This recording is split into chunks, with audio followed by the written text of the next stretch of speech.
Shalom semuanya dan terima kasih telah bergabung bersama kami di Mekorot.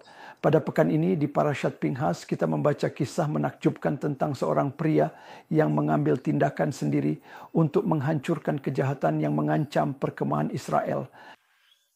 Dia adalah imam besar Pinhas yang namanya by the way memiliki dua cara penulisan, Pinhas dengan huruf Yod atau Pinhas tanpa huruf Yod. Dan para rabi Israel memberitahu kita bahwa penting untuk menekankan huruf Yod yang terdapat di dalam namanya. Ini berbicara tentang kepenuhannya sendiri. Apa hubungan tindakan Pinhas yang adalah seorang Kohen Israel dengan kedatangan Mesias? Ketahuilah, para rabi kita telah mengomentari hal itu. Dan dalam Targum untuk pasal 25 ayat 1 kita membaca tentang Pinhas, putra Elazar, putra Aharon, Hakohen. Dia punya nama lain. Betapa menakjubkannya bahwa namanya adalah Eliyahu Hanavi. Apa hubungan antara Eliyahu Hanavi, Elia sang nabi yang akan datang untuk mengantar serta menyambut sang Raja Mesias dengan tindakan Pinhas? Dengar apa yang dikatakan. Dalam komentarnya tertulis sebagai berikut. Dikatakan dia seorang yang memiliki semangat yang dipenuhi dengan semangat Elohim. Bukan kecemburuan tetapi semangat yang membara. Kata Ibrani kinah bisa berarti kecemburuan atau semangat yang membara. Namun di sini semangat Elohim disebut kinah terhadap kasih Elohim. Dengarkan ini. Seorang yang memiliki semangat Elohim akan menyatakan dan menciptakan sebuah gerakan yang disebut Ahavat Yisrael. Apa artinya itu? Dia adalah seseorang yang melihat jasa-jasa Yisrael. Ketika ia melihat jasa-jasa Yisrael, ia bertindak dengan kasih yang besar. Dan dialah yang layak membawa Masyiach dan mempercepat kedatangan Mesias ke dunia. Lihatlah Pinhas meskipun ia adalah seorang imam menerima perjanjian shalom.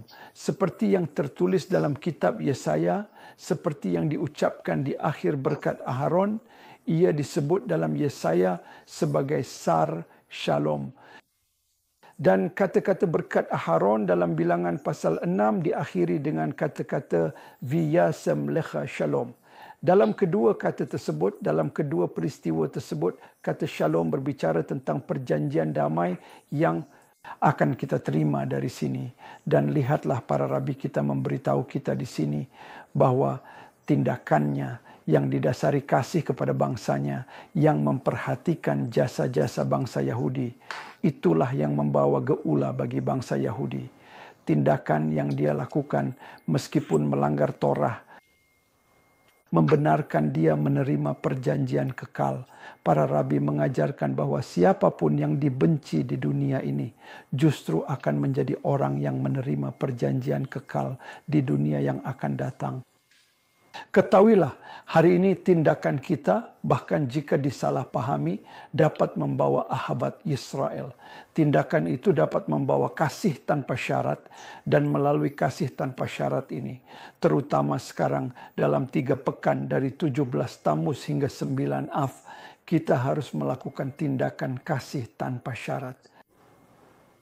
Seorang Rabi Israel, Rabi Ashkenazi pertama, Rabi Kook, pernah ditanya, mengapa Anda bisa menangis begitu keras pada tanggal 9 Av dan kehancuran bait suci?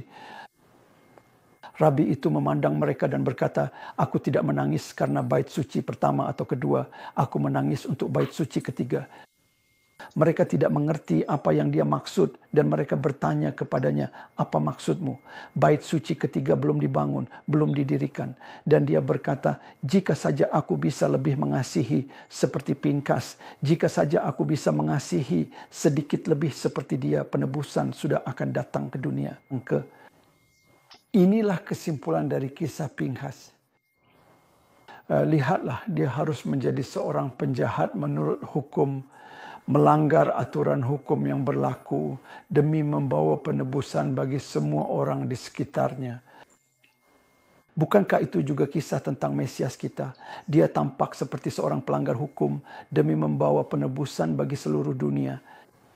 Semoga saudara mengikuti jejak Pinkas dan Mesias, jejak langkah kebenaran kita. Sampai jumpa pekan depan. Shalom.